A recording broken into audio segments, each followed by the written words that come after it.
Привет, мои хорошие! Как и обещала, вернулась к вам с очередным мастер-классом. Эту сумочку, как вы уже знаете, я шила для себя, и она уже у меня выгуленная. Очень удобная. Дополнительные кармашки вмещают в себя все, что мне нужно. Второй вариант я отшила, конечно, с компаньоном. Давайте сейчас пробежимся по тканям и уплотнителям. Ткань я брала искусственную кожу для одежды, она мягкая, эластичная. В виде уплотнителя я, как всегда, беру войлочное бандо. Но так как искусственная кожа у меня мягкая, мне пришлось ее продублировать клеевой навязи. Чтобы сумочка смотрелась более интереснее, я взяла лаковую ткань и сделала из нее ремешки, ручки и дополнительные элементы. За счет ее блеска у сумочки появилась такая некая изюминка и завершенность. Второй вариант сумки я отшивала уже с двумя ремешками, потому что мне показалось это более удобным для рюкзака, именно для трансформации сумки в рюкзак. За подкладочную ткань я беру Оксфорд. Очень плотная ткань, это плащевка, она водоотталкивающая, не сыпется, очень плотная, обрабатывается легко, так что, девчонки, рекомендую. Ну и дополнительная фурнитура. Весь список фурнитуры, замочков, бегунков, карабинчиков будет в описании к выкройке. Ну а мы начнем пошив. Сразу хочу посоветовать, что такую сумку проще шить по выкройке. Не пожалейте, пожалуйста, денег и лучше имейте перед глазами все детали кроя. Правильно выкроите, ничего не перепутаете. Так как передний карман у нас такой вточной и усложненный, поэтому здесь все важно в миллиметрах. Задняя деталь у нас состоит из двух частей. Там у нас будет кармашек на молнии, поэтому верхняя обтачка и нижняя деталь сумки у нас будет раздельно. Две боковые части и донышко. Здесь у нас обтачки под молнию, под верхушку. Все детали кроя я уплотнила бандо и сверху еще дополнительно проклеила клеевой навязи. На уплотнении деталей кроя я останавливаться не буду, так как мы эту тему уже изъездили, и все полезные ссылочки будут в описании к ролику. Дальше у нас подклад сумки. Карман на молнии я уже обработала. Так, это донышко и боковая часть, она у нас будет цельнокроенная. Также подклад под обтачки молнии будут из подкладочной ткани. И подклад для заднего кармана под молнию. Также подклад нам нужен в боковые кармашки. Так, лаковая ткань для шлевок, для ручек и ремешка. Ну и начнем, наверное, обработку с самого главного и красивого нашего кармашка на передней панельке. Значит, он у нас с подкладом. Для него нам нужно 2 молнии и 2 бегунка. У меня молния метражом, я ее всегда беру, просто метров по 5, и она у меня всегда есть. Единственное, докупаю бегунки. Значит, сейчас нам нужно в переднюю половинку втачать молнию до уголочка. Строчку делаем до уголка. Если вы шьете на бытовой машине, то берете, естественно, лапку для втачивания молний. Делаем закрепочку в уголок и оставляем припуск молнии в 2-2,5 сантиметра. И точно так же мы втачиваем молнию в противоположную сторону, также оставляя припуск в 2-2,5 сантиметра. И обязательно не упустите тот факт, что при развороте молния должна совпадать с припусками на обработку. В данной выкройке молния должна быть в готовом виде 1 см шириной. Дальше перекрываем молнию подкладом и делаем опять же эти 2 строчки, строчечка в строчку, как и в предыдущий раз. Теперь нам нужно сделать 2 надсечки с одной и с другой стороны, прям в уголок, не доходя 1 мм до строчки. И после чего можно уже вывернуть кармашек на лицевую сторону.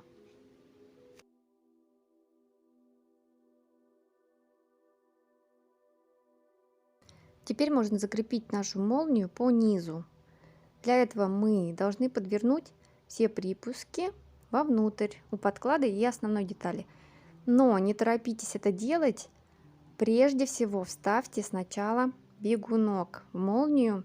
Он вставляется с нижней стороны, так как в этот момент я забыла про это и обработала и закрепила низ молнии без бегунка. Мне было очень сложно вставлять в верхнюю молнию бегунок. Не допускайте моих ошибок.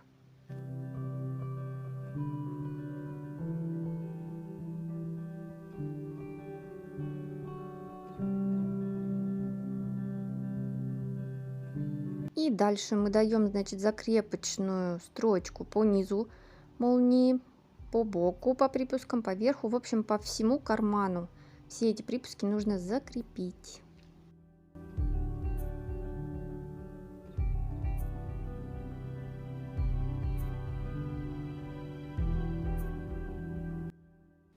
Кстати, хочу сделать акцент на том, почему с нижней стороны нужно вставлять бегунок.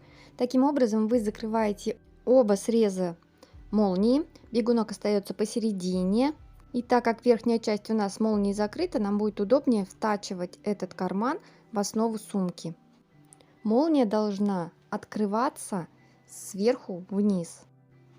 Дальше у нас боковая часть кармана, внешняя и подкладочная ткань. На детали у нас должны проставлены метки, в основном это серединка. Значит, мы ее должны совместить, приколоть иголочками или, если это у вас искусственная кожа, прищепочками. В поворотики входим с натяжечкой, чтобы у нас не было защипчиков в этих местах. И делаем строчку на 1 сантиметр. Несмотря на то, что я искусственную кожу продублировала клеевой навязи, под машинкой она начала у меня растягиваться, поэтому мне пришлось выпустить немножко, чтобы не было защипов в поворотах. Теперь со стороны подклада мы прикладываем подкладочную деталь боковушки и также делаем строчку.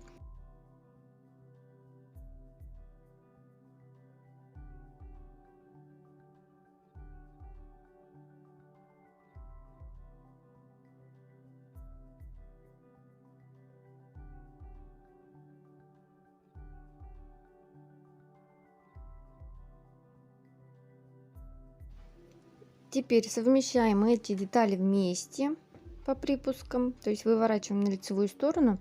И в этот момент я решила сделать еще отделочную и закрепочную строчку по боковому ботану, чтобы внутренние припуски, во-первых, закрепить, и чтобы в поворотах у нас все лежало аккуратно. Если же вы шьете из ткани, то, в принципе, можно приутюжить, и я думаю, все будет отлично. Из искусственной кожи здесь утюжка не поможет. Вот, и дальше мы закрепляем, значит, по срезам на 0,5 мм подклад и основную деталь вместе. На этом обработка внешнего кармана завершена. Теперь нам нужно втачать его в основную деталь нашей сумки. Это вот такая нижняя деталь, где мы совмещаем меточки. Смотрите, для того, чтобы удобнее было втачивать, я делаю так. Делаю строчку по прямой, по донышку нашего кармана, то есть соединяем нижнюю прямую линию. Затем, чтобы хорошо нам войти в поворот, нам нужно сделать такие надсечки, но не больше 1 сантиметра. В идеале наша надсечка должна быть длиной 8 мм, так как у нас идет припуск на обработку 1 сантиметр. И чтобы строчкой не попасть в разрезик надсечки, нам нужно сделать строчку за нее. И теперь втачиваем все это в карман.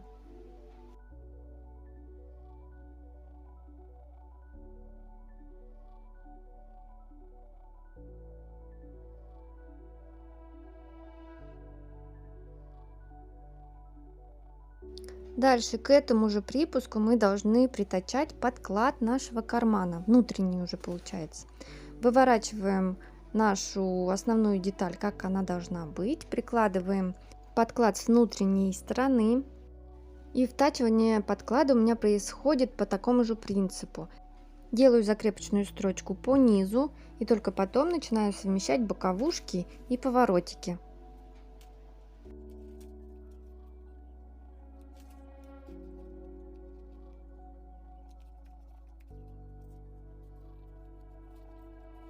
И делаем строчку. Строчку удобнее будет давать со стороны подклада.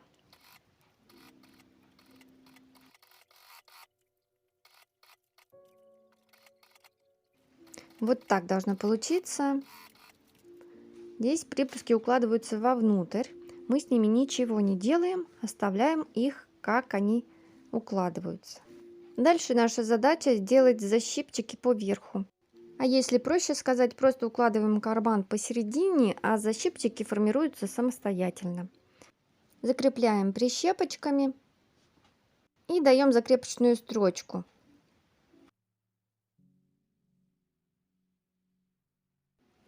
Теперь можно соединить наш карман и верхнюю деталь.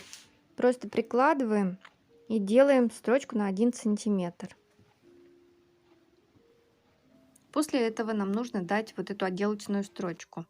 Значит, строчка, вот смотрите, здесь у нас так получается большая толщина, если мы молнию в чистом виде делаем. Есть такие детальки, как стопора для молнии. Когда мы устанавливаем вот сюда стопора для молнии, у нас не будет вот такой большой толщины и не будет проблем для отделочной строчки.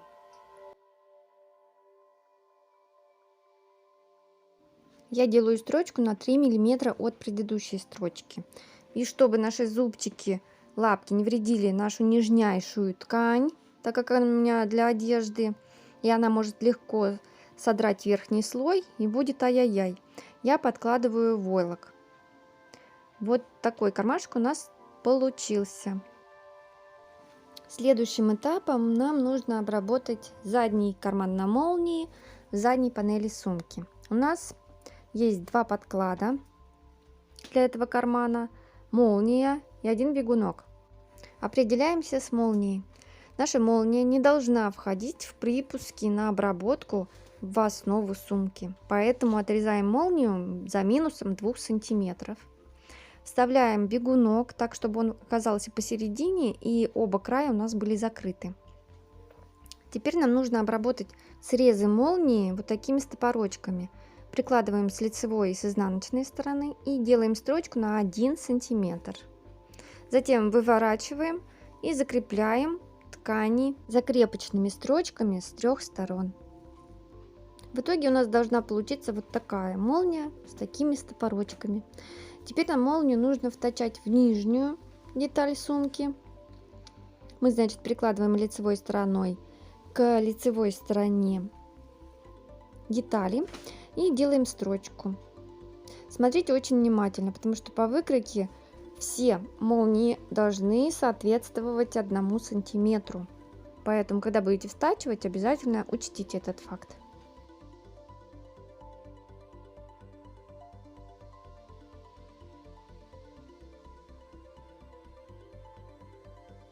Дальше таким же образом мы поступаем с верхней деталью, прикладываем к лицевой стороне молнии и делаем строчку. И чтобы контролировать ширину нашей молнии, лучше делать это со стороны молнии.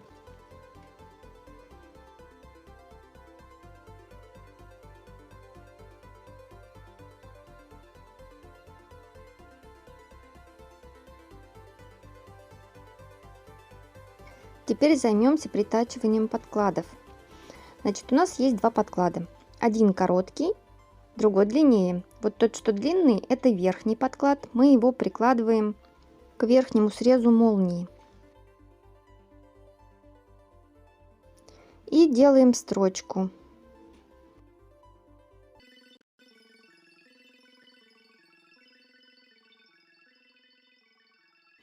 А к нижнему припуску мы притачиваем нижний подклад и также делаем строчку. Теперь перед тем, как соединять наши подклады вместе, нам нужно сделать отделочную строчку, она же будет у нас закрепочной, по нижнему припуску молнии. Величину строчки вы можете выбрать самостоятельно. Я сделала на 3 миллиметра. Но это тоже в искусственной коже очень опасная величина. Если стежок соскользнет, то вы его исправить уже никак не сможете. Поэтому в искусственной коже я бы советовала лучше делать строчку в 0,5 мм. Так было бы безопаснее.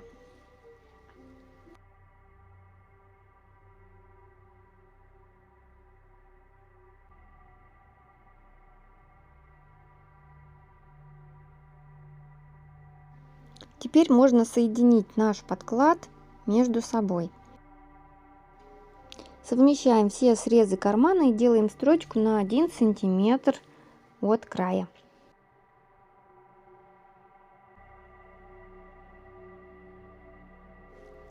И можно дать отделочную строчку уже по верху. Также закрепляю боковые стопорочки, которые мы делали. Хотя это не обязательно. Можно было сделать просто горизонтальную отстрочку. Вот такой карман у меня получился, хотя не идеально. Что ж, двигаемся дальше. А дальше мы займемся боковыми деталями, донышком нашей сумки и обработкой верхней молнии.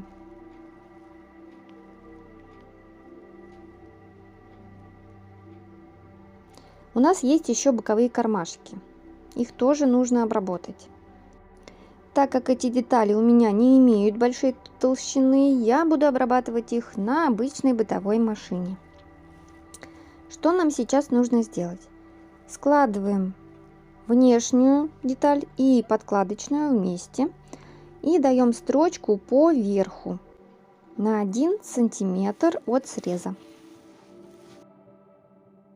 После чего выворачиваем детали на лицевую сторону, немножко выкатываем внешнюю сторону больше, чтобы у нас подклад не торчал на лицевой стороне,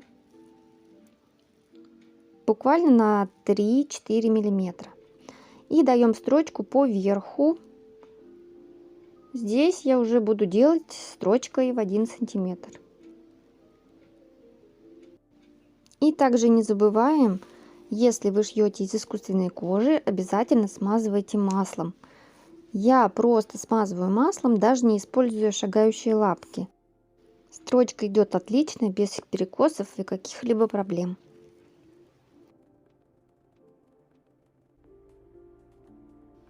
Можно вшить наши боковые кармашки в основную деталь. Здесь мы совмещаем донышко и боковые срезы. У нас эти кармашки будут объемными, поэтому верхний срез у нас немного больше. Мы просто совмещаем срезы и закрепляем строчкой.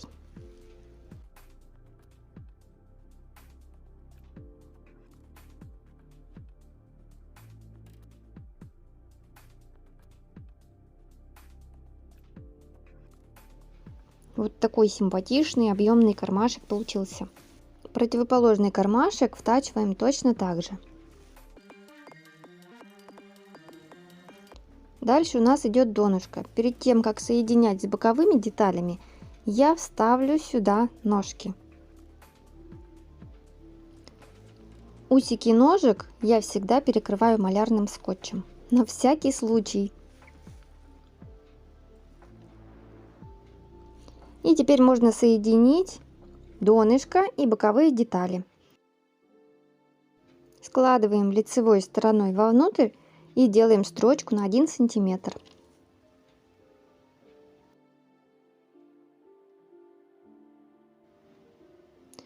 То же самое делаем и с противоположной стороной.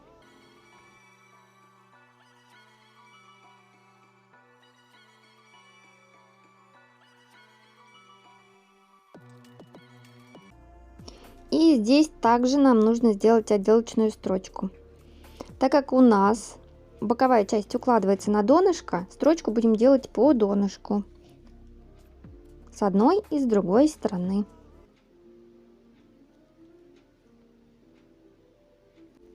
Переходим к обработке основной молнии. У нас есть вот такие две обтачки. Они у меня также уплотнены. Нам нужна молния с бегунком. Мы ее вставляем так, чтобы два среза крайние у нас были закрыты, а бегунок остался посередине. Вставили молнию. Теперь определяемся с ее длиной. Она должна быть равна длине нашей обтачки. Втачивать буду молнию я на бытовой машине лапкой для втачивания молний.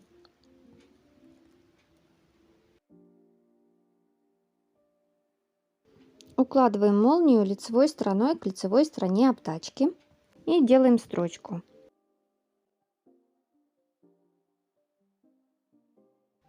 Затем мы перекрываем молнию подкладочной деталью и также делаем строчку. Строчку будем делать с той же стороны, где мы уже видим предыдущую строчку.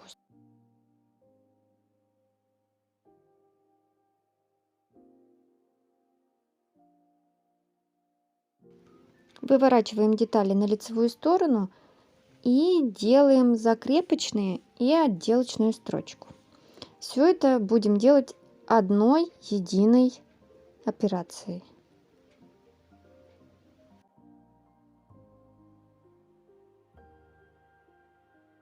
И дальше все то же самое мы должны повторить с противоположной стороны.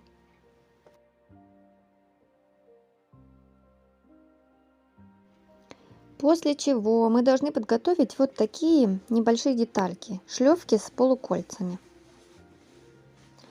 Прикладываем их посередине боковой детали и делаем закрепочную строчку. Это же делаем и с другой стороны.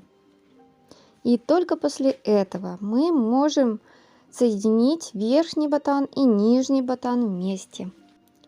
Складываем детали лицевой стороной вовнутрь и делаем хорошую закрепочную строчку. То же самое мы должны сделать и с другой стороны.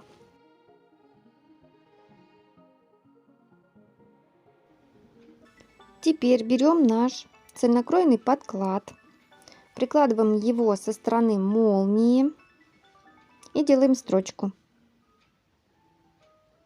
С одной стороны, а потом с другой стороны. Теперь совмещаем по припускам подклад и основную деталь. И нам нужно дать закрепочную строчку по всему срезу с одной стороны и с другой стороны, чтобы соединить наш подклад и основную деталь вместе.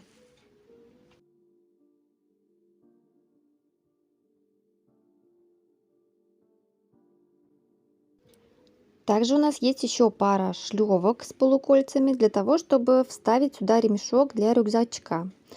По выкройке у нас есть тут надсечки. Прикладываем шлевки к надсечкам и делаем закрепочные строчки.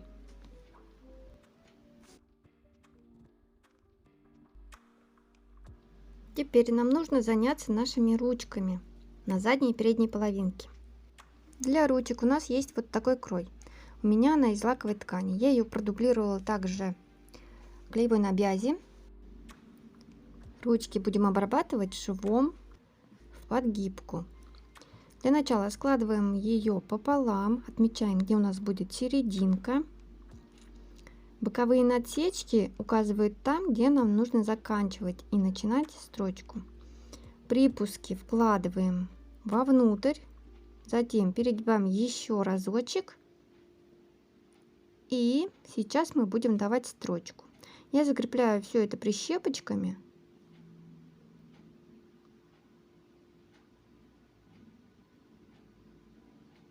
И даем строчку от того момента, где у нас есть надсечки, и до следующей надсечки. Строчку даю в 2 миллиметра.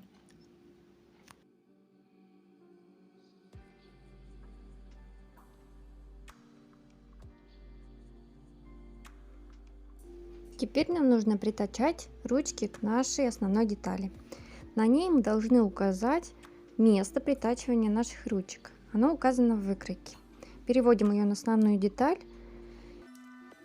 На ручке срезы прячем вовнутрь на 1 сантиметр под боковые припуски и прикладываем к нашему месту притачивания ручки. Теперь нам нужно дать закрепочную строчку по этому месту.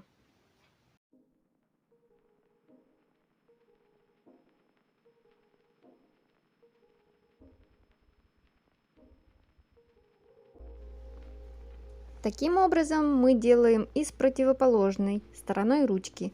И в усилении я еще делала клепочки. На заднюю половинку у нас будет немного другая обработка. Здесь у нас все тот же крой ручек, но притачивание будет немножко иным. Мы прикладываем к нашей наметке нашу ручку и даем закрепочную строчку, но немного меньше. Если в выкройке указано на передней половинке высота нашей закрепки в 2 сантиметра, то здесь мы делаем в 1 сантиметр. 1 сантиметр.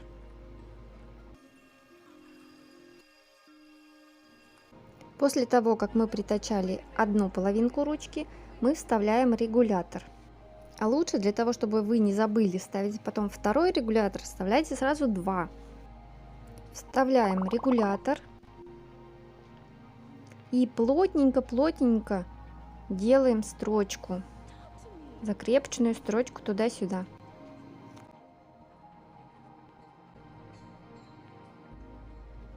И с противоположным срезом ручки мы проделываем то же самое.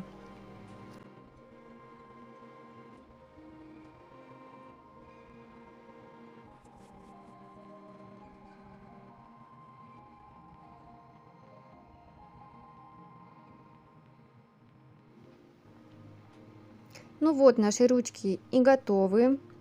Мы обработали переднюю, заднюю половинку сумки. Теперь нам еще нужно подготовить подклады для передней и задней половинки. Для задней половинки у меня карман на молнии уже обработан. И нам нужно приступить к обработке накладного кармана. Он у нас будет состоять из двух карманов. Один совсем накладной, второй будет втачиваться в срезы. Накладной карман я сделала из искусственной кожи, он у нас будет с подкладом. Сейчас мы должны его обтачать и оставить отверстие в донышке кармана, через который мы будем выворачивать его. Но перед тем, как выворачивать, обязательно срежьте большие припуски, особенно в поворотах. Там, где у нас закругление, чтобы не было лишней толщины. Ну и после чего, естественно, нам нужно его вывернуть.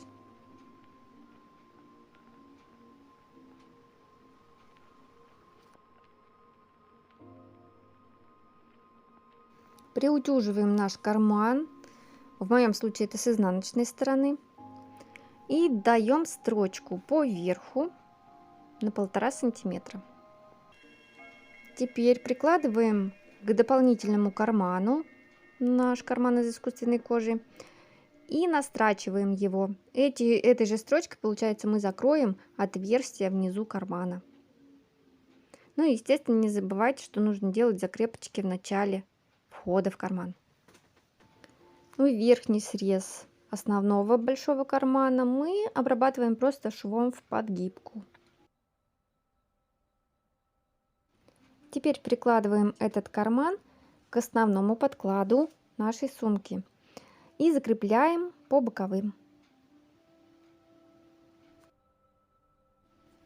Теперь нам нужно соединить основную деталь сумки с подкладом. Мы прикладываем на основную деталь подклад и даем строчку по окружности на 0,5 мм от среза.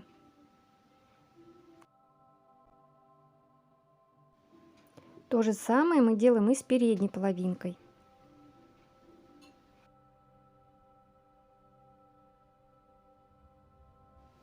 Теперь мы основательно подготовились к тому, чтобы соединить ботан и основные панели нашей сумки.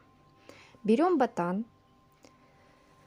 Втачивать будем, если у вас сумка уплотнена, вам будет немножко сложновато, правда? Поэтому я, как всегда, делаю это в несколько этапов. Совмещаем все надсечки, в моем случае это донышко. У меня есть на основной детали надсечки для донышка.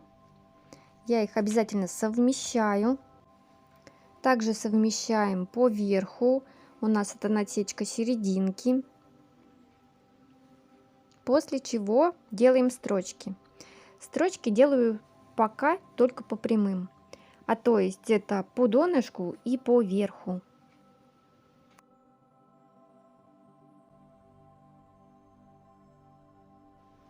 Затем занимаемся боковыми.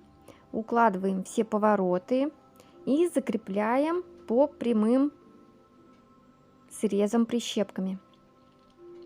Поворотики должны лежать, как если бы вы втачивали окат рукава. Я думаю, если вы занимаетесь швейным делом, вы меня понимаете. Значит, что мы делаем дальше? Для того, чтобы повороты у нас никуда не сдвинулись, когда мы будем давать строчку, мы это все закрепляем степлером. Но закрепляем так, чтобы скобочки не попали у нас в строчку. То есть примерно на 0,5 от среза делаем степлером закрепки, а строчку уже будем давать на 1 сантиметр от среза. И также можно боковушки по прямой тоже немножко зафиксировать. И потихонечку, не спеша, начинаем все это вшивать. Естественно, то, что у меня промышленная машинка с шагающей лапкой, мне это, как бы намного проще дается, но тем не менее, это можно сделать и на бытовой машине, если все делать аккуратно и не спеша. Поверьте мне, машинка промышленная у меня не всегда была, и я большинство своих сумок отшила именно на бытовой машинке. Так что не сомневайтесь в том, что это можно сделать и на простой машине. И да, еще многое зависит от уплотнителя. Если вы шьете на промышленные машинки, вам можно брать толстые уплотнители. Если же это у вас бытовая, то, естественно, обратите внимание, какую толщину ткани берет ваша машина. К примеру, синтепон прессованный отлично берет бытовая машинка. Также войлочное бандо, но немножко меньшей толщины. Так что берите толщину уплотнителя в соответствии с вашей машинкой или возможностью вашей машины. Синтепон прессованный или поролон. Поролон вообще идеален для бытовых машин. 0,5 мм, по-моему, любая бытовая машинка может взять. Форма будет стойкая и обрабатываться будет легко. Ну вот, пришло время обработки наших срезов. Я делаю это с помощью искусственной кожи, она очень эластичная, и мне не приходится ее кроить по косой, тратя очень много материала. Так как припуски у меня в 1 сантиметр, я крою косую бейку, или бейку из искусственной кожи 3 сантиметра и складываю ее просто пополам и обрабатываю. Если где-то широкие припуски остались у нас, то я их срезаю аккуратненько. Вот. Ну что ж, сумочка у нас обработана, нам теперь нужно просто ее вывернуть. На самом деле из бандо выворачивать изделие очень жестко. И что еще могу сказать, что после того, как вы ее вывернете, ее нужно придать еще и утюжке. Да, вы не ослышались, сумочки с наполнителем из войлока нужно обязательно придать утюжки, потому что они все-таки немного заминают искусственную кожу, да и вообще сам войлок немножко мнется, он не ломается, он просто мнется. Его легко отпарить, я вам в следующем ролике обязательно покажу, как это делается. И ребра жесткости, то есть все шовчики мы должны сейчас пройти, поставить их на место, чтобы они были четко, ровно и красиво. Ну и плюс еще дополнительно потом пропарим, и будет вообще все замечательно. Вот такая сумочка у нас сегодня получилась. Мне она очень понравилась. Я честно говорю, хожу с ней уже вот минимум, наверное, месяца 2. Да, на самом деле я шила ее очень давно, но руки дошли до мастер-класса только сейчас. Да, девчоночки, солнышки мои, я очень рада, что я все-таки выпустила этот мастер-класс в свет, наконец-то. Я так долго на него смотрела, подкрадывалась к нему с одной стороны, с другой стороны, мне все никак не получалось. И тут вот просто дано свободное время, и я вот его слепила. Наконец-то! Я думаю, я заслуживаю лайка, так что, пожалуйста, поставьте, оцените этот ролик пальчиком вверх, может быть, пальчиком вниз, как вам захочется. Мне вообще без разницы, если честно. Я все приму. Ну все, люблю, целую, всем пока!